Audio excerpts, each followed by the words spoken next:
안녕하세요. 뉴스반장입니다. 어제였죠. 4월 19일 4.19 혁명 기념일이기도 한 이날, 단군 이래 듣도 보도 못한 대통령의 기념사가 있었습니다. 대통령 기념사에 잘 등장하지 않은 단어들이 대거 등장하며 이게 기념사인지 아니면 특정 세력을 향한 선전포고인지조차 알 수가 없었는데요. 민주주의는 독재와 폭력과 돈에 의한 매수로 도전을 받을 수도 있습니다. 그러나 지금 세계는 허위 선동, 가짜 뉴스, 협박, 폭력 선동 이런 것들이 민주적 의사결정 시스템을 왜곡하고 위협하고 있습니다. 거짓 선동, 날조 이런 것들로 민주주의를 위협하는 세력들은 독재와 전체주의 편을 들면서도 겉으로는 민주주의 운동가, 인권 운동가 행세를 하는 경우를 많이 봐왔습니다. 4.19 혁명 열사가 피로써 지켜낸 자유와 민주주의가 사기꾼의 농락당해서는 절대 안 되는 것입니다. 돈에 의한 매수라든지 사기꾼이라든지 이런 표현을 두고 민주당을 비롯한 일각에서는 최근 불거지고 있는 소위 말하는 돈봉투 사건을 겨냥한 단어 선택이 아니냐는 이런 얘기들이 나오고 있습니다. 또한 기념사 초반에 나왔던 민주주의는 독재와 폭력과 돈에 의한 매수로 도전받을 수 있다라는 문장이 4.19 기념식 현장에서 급하게 추가됐다는 전원들도 있었는데요. 그러다 보니까 아마도 대통령의 의지가 이 표현에 직접적으로 들어가 있을 가능성이 있어 보이는 거죠. 기념사를 들으면서도 느끼셨겠지만 앞에 그 문장하고 뒤에 그러나 지금 세계론으로 시작되는 문장이 동호 반복이거나 다소 좀 안 맞는 측면이 있는데요. 그것도 이런 흔적을 짐작할 수 있는 대목이 아닌가 싶습니다. 사기꾼이라는 단어도 대통령 연설에서 거의 처음으로 들어본 적이 없는 단어가 아닌가 싶은데요. 국가기념일 행사에 대통령이 굳이 꼭 필요한 단어가 있는데 그 안에 사기꾼이라는 단어가 들어가 있는 게 다소 생뚱맞은 겁니다. 이건 특별하게 지칭하는 세력, 즉 사람이 분명히 있는 건데요. 그렇다면 누굴 지칭했을까요? 그건 분명 민주당을 향한 비판이었습니다. 국가기념사를 통해 비판한 거죠. 그것도 이 기념식에 참석한 이재명 민주당 대표의 면전 앞에서 말이죠. 누가 봐도 민주당을 겨냥하고 있는 것이고 이것은 어찌 보면 여전히 윤석열 정부는 야당인 민주당과 협치하거나 함께 정치할 생각이 없다는 의지를 재확인한 겁니다. 대통령의 외교 자살골, 외교, 경제, 국방에 매우 심각한 위협이 발생하고 있습니다. 윤석열 대통령이 외신 인터뷰에서 우크라이나에 대한 군사 지원 가능성과 관련해 민간인에 대한 대규모 공격이나 학살, 심각한 전시국제법 위반 등 국제사회가 묵과할 수 없는 상황이 발생한다면 인도적 지원이나 재정적 지원만 고집하기는 어려울 것이라고 밝혔습니다.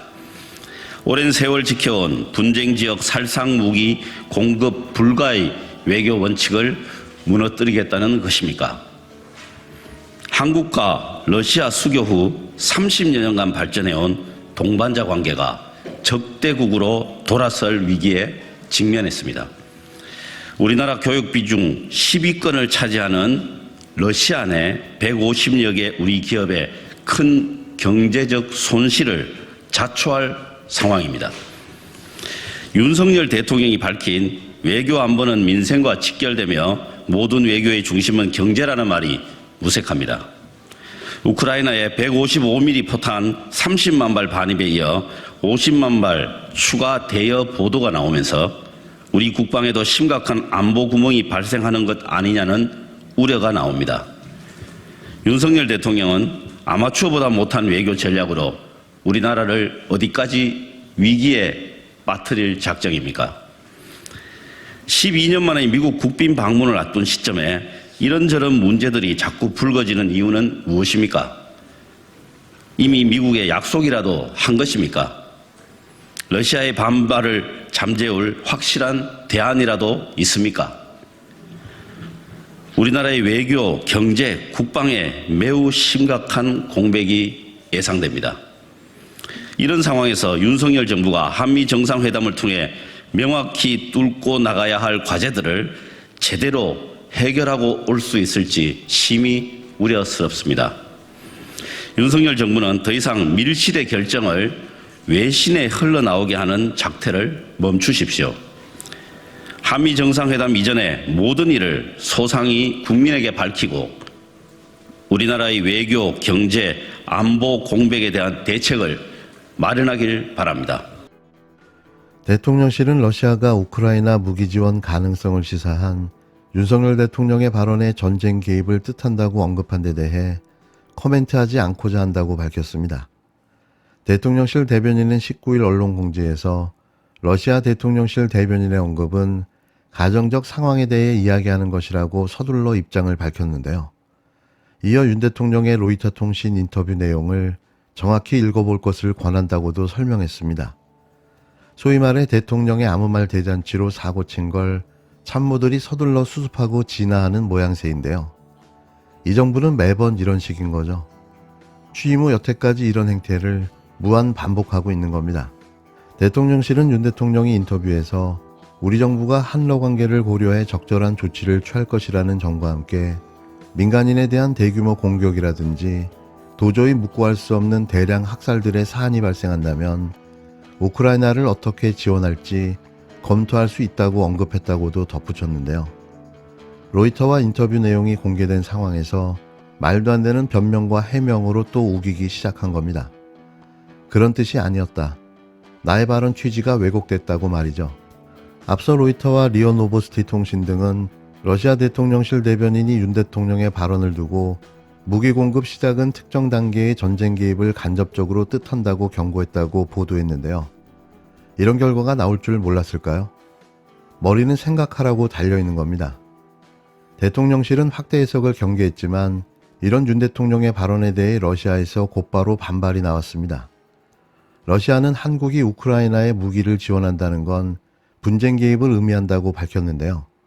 우크라이나에 대한 한국의 무기 지원은 분쟁에 대한 일정 단계의 개입을 뜻한다라며 러시아 크렘궁이 윤석열 대통령의 발언에 대해 반나절 만에 입장을 내놨습니다. 푸틴 대통령은 앞서 지난해 10월에도 우리나라의 무기 지원 가능성에 대해 경고성 발언을 한 바 있습니다. 만약 우리가 살상무기 지원을 공식화할 경우 러시아는 우리를 적대국가로 분류할 가능성이 높은데요. 아니 적대국이 되는 거죠. 미국 서방과의 관계는 한층 공고해지겠지만 반대로 한러 한중 관계는 최악의 상황으로 치달을 수 있다는 우려도 나옵니다. 이런 근본 없는 외교가 또 어디 있을까요? 전략적 중립을 채택해온 대한민국의 외교정책 이유가 무엇 때문이었는지도 모르는 걸까요? 이런 무식한 대통령은 처음 봅니다. 하지만 분명한 사실은 국익을 해치는 대통령. 남의 나라 전쟁에 개입한다면 그건 분명 탄핵 소추의 사유가 되고도 남을 겁니다. 입만 열면 막말, 망언인 태영호 최고위원을 언제까지 방치할 생각입니까? 태영호 의원은 할 줄 아는 말은 망언 아니면 막말밖에 없는 것 같습니다. 이런 사람이 집권 여당의 최고위원이라니 국민의힘의 수준을 알 수 있습니다. 망언 제조기 태영호 최고위원은 인터뷰에서 김구 선생이 김일성의 통일전선 전략에 당한 것이라며 김구 선생의 통일을 위한 노력을 폄훼했습니다. 북한의 체제를 위해 일하던 사람이 대한민국 국민에게 역사를 가르치겠다는 말입니까? 태영호 최고위원이 4.3 망언에 이어 김구 선생님까지 폄훼한 것은 결국 구구적 역사관으로 대한민국 역사를 전복하려는 목적입니다. 우리 국민이 모두 아는 김구 선생님의 통일국가 수립 노력을 부정하는 이유가 무엇입니까? 이승만 건국 대통령 만들기에 앞장서는 윤석열 정부의 시책에 편승하려고 김구 선생을 모독한 것입니까? 태영호 최고위원의 막말과 망언이 국민의힘에서는 상식입니까? 국민의힘은 언제까지 국민 인내심의 한계를 시험하려는 것인지 답하십시오. 야당의 인내심도 한계에 이르렀습니다. 태영호 최고위원은 보좌진의 실수라고 둘러댄 지 하루도 지나지 않아서 민주당에 대한 저급한 수준의 정치 공세를 다시 시작했습니다. 국민의힘에 요구합니다. 태영호 최고위원의 망언이 국민의힘의 수준이라는 평가를 받고 싶지 않다면 망언 제조기 태영호 최고위원을 더 이상 방치하지 말고 엄중하게 징계하십시오.